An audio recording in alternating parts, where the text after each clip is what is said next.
मोदी काका है तब से महंगाई चल रही है।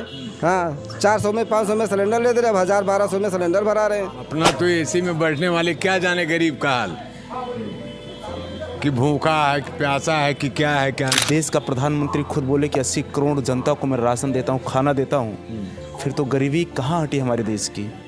10 साल कैसे बेमिसाल हुआ, ऑल इज वेल कैसे हो सकता है आप बताएं।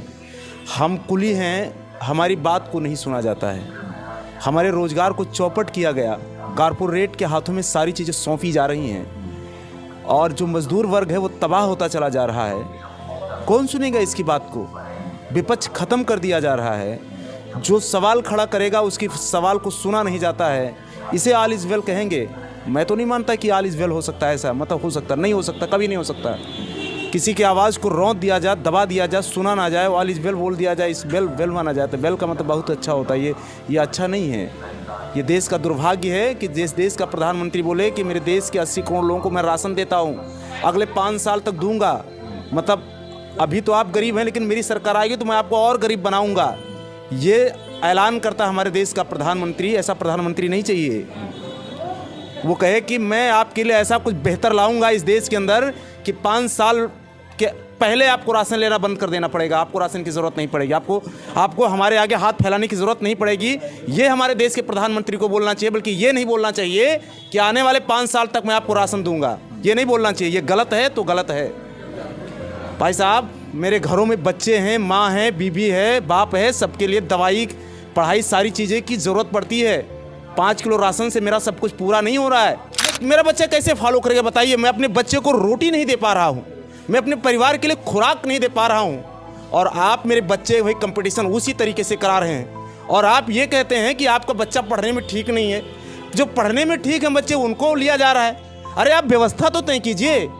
हमारे जो OBC ST SC के जो लोग थे बड़ी मात्रा में, मैं आपको बता दूँ, इस चैनल के माध्यम से मैं सरकार को बताना चाहता हूँ, आज देश के अंदर जो कॉर्पोरेट को लेके आए हैं, आप देखिए इस रेल के अंदर, रेल की बहुत सारी वैकेंसियों को, चतुर्थ श्रेणी कर्मचारियों को खत्म कर दिया गया, ग्रेड खत्म कर दिया गया, बहुत सारे पद खत्म कर दिए गए। हमारे ST SC OBC के तमाम सारे लोग जो बहुत अच्छे पैसे वाले नहीं थे, उनके बच्चे कम पैसे में प्राइमरी स्कूल में पढ़ करके, सरकारी स्कूल में पढ़ करके जाकर के कंपटीशन में बैठते थे।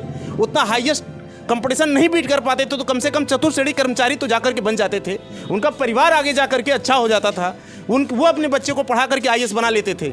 लेकिन आपने ये इस व्यवस्था को चौपट कर दिया, ख़त्म कर दिया, सत्यानाश कर दिया, देश का सब कुछ बर्बाद कर दिया। और आज आप एक चपरासी, एक रिक्शे वाले के बच्चे, एक मोची के बच्चे को, एक कुली के बच्चे को और एक IAS के बच्चे को, सबके बच्चों को एक साथ कंपटीशन में बैठा दे रहे हैं। कहाँ से मेरा बच्चा पास होगा? यानी परीक्षा की व्यवस्था एक और पढ़ाने की व्यवस्था अलग अलग।